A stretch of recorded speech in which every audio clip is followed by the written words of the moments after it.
시청자 여러분 안녕하십니까? CJN 뉴스 시작합니다.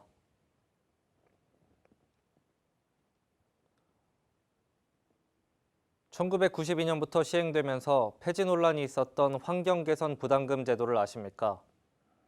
환경오염의 원인자에게 부과되는 부담금인데요. 청주시가 휘발유나 LNG 등에 비해 많은 오염물질을 배출하는 경유자동차 소유자들에게 오염 비용을 내도록 고지서를 발송했습니다. 배정현 기자입니다. 충북 청주시가 올해 이기분 경유차량 환경개선 부담금 75,848건, 35억 원을 부과하는 고지서를 14일 발송합니다. 청주시에 따르면 부담금은 환경개선 비용부담법에 따라 2016년부터 건물은 부과 대상에서 제외되고 유로 5.6 차량 및 저공해 인증 차량을 제외한 경유 차량에 매년 3월과 9월 등 2회에 걸쳐 부과된다고 밝혔습니다. 이번 정기분은 올해 1월 1일부터 6월 30일까지 상반기 6개월간의 경유자동차 소유분에 대한 것으로 소유기간별로 1할 계산되며 차량 연식과 배기량 등으로 산정됩니다. 자동차를 매매 또는 폐차한 경우라도 소유한 기간만큼 1할 계산된다고 밝히며 고지서상의 부과기간을 확인해 체납되는 일이 없도록 유의해야 합니다. 납부기한은 오는 30일까지이나 이날이 일요일인 관계로 다음 달 1일까지 납부기한이 연장됩니다. 납부 방법은 고지서를 지참해 금융기관을 방문하거나 가상계좌로 이체, 현금 입출금기, 인터넷 지로사이트, 위택스를 이용하면 수납기관을 방문하지 않고 24시간 언제 어디서나 납부할 수 있습니다. 청주시 관계자는 납부기간 경과 후에는 가상금 3%가 부과되고 계속 미납 시 재산압류 등 불이익을 당할 수 있으므로 기한 내에 반드시 납부해달라고 당부했습니다. 이번 조치로 더 효율적인 세금 납부가 이뤄질 것이라 예상되고 있습니다. CJN 뉴스 배정현입니다. 직지를 알리기 위해 진행됐던 2018 청주 직지코리아 국제페스티벌이 다양한 행사와 체험을 통해 많은 관심 속에서 마쳤습니다. 한상인 기자가 전해드립니다. 충북 청주시는 현존하는 세계 최고의 금속 활자본 직지의 가치를 알리고 세계인과 공유하는 글로벌 문화축제 2018 청주 직지 코리아 국제 페스티벌이 직지 숲으로의 산책이라는 주제로 지난달 1일부터 21일까지 열렸습니다. 이 주제를 가장 상징적으로 보여주는 나무 조형물은 광장 중앙에 배치되어 보는 이들에게 거대하고 웅장한 느낌을 주며 시민들이 기증한 1377건을 활용하여 공간을 꾸몄습니다. 청주 예술의 전당 전시실에서 열리는 주제 전시 무심의 숲과 직지 숲에서 만난 사람들에서는 직지를 편찬한 백운 화상을 그린 진영과 고증으로 재현한 가사와 장삼, 인도 승려 지공이 쓴 묘덕 개첩이 전시됐습니다. 예술의 전당 광장에 마련된 빅3 체험존에서는 미션 단어를 맞추는 조판놀이, 특정 단어가 적힌 경우를 먼저 모으는 놀이인 직지 에드주, 활자와 먹거리 체험을 결합한 직지 꼴라시용이 펼쳐졌습니다. 그 인근에는 직지가 만들어졌던 1377년 고려 후기의 거리를 실감나게 재현하여 음식, 전통 술과 차, 마당극이 펼쳐졌으며 만두, 두부, 국수 등 고려인들이 즐겨 쓸 음식과 사찰 음식 체험, 차 문화 체험, 고려 한복 체험 등도 고려 저잣거리에 펼쳐졌습니다. 이토록 직지에 대한 관심은 세계적으로 뜨거워지고 있습니다. 직지 페스티벌로 인해 우리나라의 문화를 더욱 알리는 축제가 되었습니다. CJN 뉴스 한상인입니다. 70년의 역사를 자랑하는 청주대학교 박물관에서 특별 전시회가 열립니다. 규방여인의 우암골 나들이라는 이름으로 조선시대 여성들의 생활품과 예술품이 전시되는데요. 서지영 기자가 전해드립니다. 청주대학교 박물관 기획전시실에서 특별전이 열립니다. 9월 11일부터 12월 7일까지 규방여인의 우암골 나들이라는 이름으로 조선시대 여인들의 생활품과 예술품이 전시됩니다. 조선의 여인들이 자주 쓰는 물건을 보관하던 머리장, 조선시대 혼수품 중 가장 중요한 품목이었던 반다지, 화려하면서도 품위 있는 개성을 표현한 오방색, 놀이개와 비녀 등을 볼 수 있습니다. 특별전은 평일 오전 9시 반부터 오후 5시까지 관람 가능하며 주말 및 공휴일은 휴관으로 인해 관람이 어렵습니다. 조선시대 때 여인들의 일상생활 모습, 그리고 이제 안방에서 어떠한 일을 했고 어떠한 생각을 하면서 어떤 음식을 먹으면서 이렇게 사유를 하면서 생활했는지 보여주는 것을 한번 이렇게 간단하지만 전시를 해봤습니다. 지금 사용하는 것들은 언젠가는 또 다시 그런 유물이 되겠잖아요. 그래서 이런 시대의 편찬사를 볼 수 있는 그런 기라고 생각이 돼서 많은 학생들이 와서 좀 봤으면 좋겠다는 생각을 합니다. 또한 청주대학교 박물관에서는 특별전뿐만 아니라 선사시대부터 조선시대까지 약 2천여 점의 유물을 상설 전시하고 있습니다. 전시품을 통해 일상생활 곳곳에 스며들어 있는 그 시대의 삶과 정서를 느낄 수 있었습니다. CJ 뉴스 서전입니다. 정부의 9.13 부동산 대책 이후 수도권과 지방의 부동산 시장의 차이가 두드러지게 나타나고 있습니다. 조재민 기자입니다. 근 2년에서 3년 사이 청주시에는 많은 택지지구가 동시에 들어섰습니다. 새로 공급되는 아파트들 뿐만 아니라 기존에 있는 아파트들까지 매물은 늘어났지만 매매하고자 하는 사람은 찾아보기가 쉽지 않습니다. 지난 8월에 비해 9월 충북의 집값은 0.28% 떨어졌습니다. 해운과 조선업의 부진으로 경남의 집값은 0.65%, 울산은 0.58% 감소했습니다.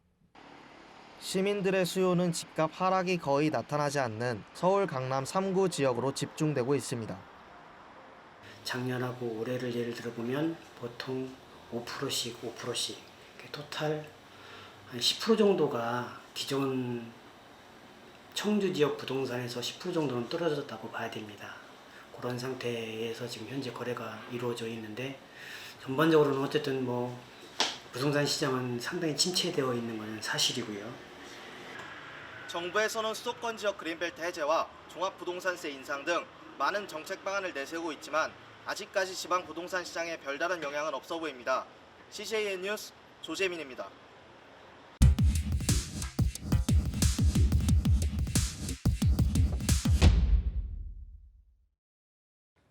오늘의 주제는 가짜뉴스입니다. 뉴스의 형태를 띠고 있지만 사실이 아닌 거짓 뉴스로 조작된 형태부터 오보까지 그 유형이 다양합니다.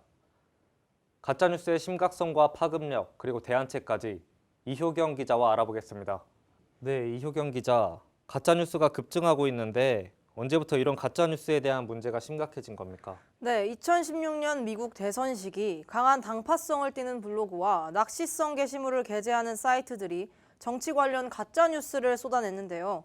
그것들이 SNS를 통해 빠르고 광범위하게 전파되면서 가짜뉴스의 심각성이 제기되기 시작했습니다. 실제로 검색어 분석을 통해 시기별 주요 트렌드를 알려주는 구글 트렌드 서비스에 이 페이크 뉴스를 입력해보면 미국 대선이 다가오던 2016년 10월부터 관심도가 증가하기 시작했고 2017년 1월 초 정점을 찍는 것을 확인할 수 있습니다.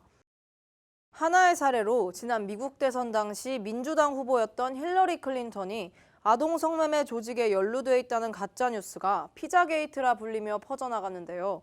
이 뉴스를 믿은 시민이 해당 피자 가게에 총기를 난사하는 사건을 일으켜 사회에 큰 충격을 주기도 했습니다.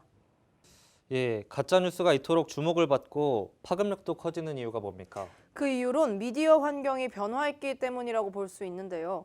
과거엔 언론사가 공급하는 뉴스가 정보 습득의 유일한 통로였지만 현재는 인터넷과 스마트폰의 발달, 그리고 SNS의 활성화로 인해 가짜뉴스의 공급량뿐만 아니라 영향력까지 급증하고 있습니다. 특히 SNS의 공유나 리트윗 기능을 통해 손쉽게 게시글을 확산시킬 수 있어 가짜뉴스가 사람들에게 더 노출되고 있는 실정입니다. 사람들이 가짜뉴스에 노출되는 것이 대중들의 변화된 뉴스 소비 형태도 한몫할 것 같습니다. 네, 맞습니다. 이전까지 대중의 뉴스 소비 형태가 신문이나 TV, 라디오 등이었다면 현재는 스마트폰, 태블릿 PC 등의 모바일 환경으로 확대됨에 따라 대중들은 보다 빠르고 쉽게 뉴스를 소비하게 됐는데요. 그로 인해 SNS와 동영상 플랫폼인 유튜브에 확산된 가짜뉴스에 대중들이 더 많이 노출되고 있는 실정입니다. 실제로 시장조사기관 오픈서베이가 지난 7월 말부터 8월 초까지 모바일 앱을 통해 10대에서 40대 500명을 대상으로 조사한 결과 주 이용 매체로 31.2%가 유튜브를 꼽았는데요. 이 수치는 TV를 본다는 응답률 28.8%보다 높은 수치입니다. 그렇다면 이런 상황 속에서 가짜뉴스에 대한 대안책으로 무엇이 있습니까? 현재 무분별적으로 확산되고 있는 가짜뉴스를 막기 위해 여러 방안이 나오고 있는 상황인데요. 이와 관련해 신문방송학과 교수님과 함께 인터뷰를 해봤습니다. 가짜 뉴스를 한국에서 이것을 막기 위한 정책은 시행되고 있지 않고요. 한 1년 전에 독일에서 인터넷에 의한 가짜 뉴스를 막기 위해서 독일 의회에서 이것을 발의를 했습니다. 그 처벌은 500만 유로, 그러니까 우리나라 돈으로 65억 원이라는 상당히 큰 금액의 그런 벌금형을 부여할 수 있는 그런 법안을 만들려고 했는데 그 법이 의회에 통과하지를 못했어요. 그 이유는 바로 가짜 뉴스를 통제하는 법안을 만들면 잘못하다가 언론의 자유, 표현의 자유를 억압할 수 있기 때문에 그렇습니다. 한국 그 속담에 군뱅이 한 마리 잡으려고 하다가 초가삼간을 전부 태운다는 얘기가 있거든요. 그러니까 가짜 뉴스를 막기 위해서 잘못하다가 표현의 자유라는 것이 민주주의에서 굉장히 중요하지 않습니까? 이것을 막을 수 있기 때문에, 억제할 수 있기 때문에 이 법안을 만드는 것에 대해서 각 국가마다 신중하게 생각하는 것 같습니다. 다만 가짜 뉴스를 통해서 피해를 본 사람도 있을 수 있잖아요. 그러면 그럴 경우는 지금 현재 한국의 법에서도 언론중재위원회 그 피해 본 당사자가 제소를 하면 언론중재위원회에서 판단해서 그 가짜 뉴스를 만든 사람에 대해서 민사상, 형사상 책임을 물을 수 있는 그러한 그 법 규정이 있으니까 현재는 가짜 뉴스를 처벌할 수 있는 법은 그 정도로 볼 수 있겠습니다. 맞아요. 소비자들이 현명한 뉴스 소비가 반드시 필요하고요. 사실 그 가짜 뉴스를 보면 과장된 뉴스가 굉장히 많죠. 과장되고 그리고 출처가 정확하지 않는 뉴스가 있습니다. 그러니까 우리 그 뉴스 소비자들이 무엇이 진짜 뉴스인지 가짜 뉴스를 구별하기 위해서 다양한 미디어들, 요즘 뭐 인터넷 미디어가 다양한 미디어가 많이 있으니까 다양한 미디어를 통해서 그 뉴스가 가짜인지 진짜인지를 비교 검증을 통해서 그것을 소비하고 이용하는 행태가 아주 중요하다고 볼 수 있습니다. 그러니까 그 뉴스 소비자들의 그런 지혜가 더욱더 요구되는 시대가 요즘 시대가 아닌가 생각을 합니다. 이외에도 현재 국내 주요 언론사들이 팩트체크라는 콘텐츠로 가짜 정보들의 진상을 파헤쳐 검증해 제공하고 있고, 포털 사이트인 네이버는 지난 대선 기간 동안 한시적으로 팩트체크 페이지를 운영하며 가짜뉴스를 판별하기도 했습니다. 또한 페이스북과 구글도 가짜뉴스 판별 기술을 도입하고 가짜뉴스 생산자에게 페널티를 부여하는 등 다양한 방안을 마련하고 있는 상황입니다. 예, 고생하셨습니다. 현대사회는 정보의 홍수 속에서 국민들의 갈등을 유발시키는 가짜뉴스를 분별하기가 어려운 상황입니다. 이럴 때일수록 우리 언론은 객관적인 입장에서 소식을 전달하는 매개가 될 수 있도록 노력해야 할 것입니다.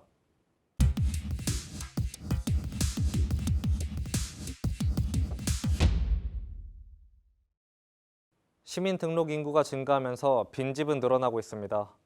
청주시는 이를 해결하기 위해 환경 개선 워크숍, 긴급 지원 주택 등 다양한 방안을 시행하고 있습니다. 강희찬 기자가 전해드립니다. 11일 청주시에 따르면 충북 청주시 등록 인구가 늘면서 지난 7월 기준 외국인을 제외한 내국인이 83만 5,575명으로 통합 청주시가 출범한 2014년 7월 83만 803명보다 4,772명 늘었다고 밝혔습니다. 그러나 등록 인구가 늘어남에 따라 빈집도 함께 늘어나 문제가 되고 있습니다. 서원구는 2016년 8월 69동에서 올해 2월 211동으로 빈집이 가장 많이 늘었고, 청원구는 같은 기간 134동에서 153동으로, 흥덕구는 34동에서 45동으로, 상당구는 104동에서 111동으로 각각 늘어나는 등 1년 6개월간 341동에서 502동으로 증가했습니다. 이러한 문제들로 인해 시 관계자는 주거환경 개선을 위해 해마다 빈집 60여 동을 대상으로 철거 비용을 보조한다며 빈집을 철거한 가구에는 보조금 100만 원을 지원하겠다고 말했습니다. CJ 뉴스 강희창입니다. 질이 떨어지는 음식이나 매일 같은 식단을 반복하는 급식 비리. 일부 유치원들이 정부 지원금으로 성인용품과 명품백을 샀다는 기사. 그리고 국정감사에서 유치원 원장이 헤드랜턴을 착용하는 웃지 못할 광경까지 봤습니다.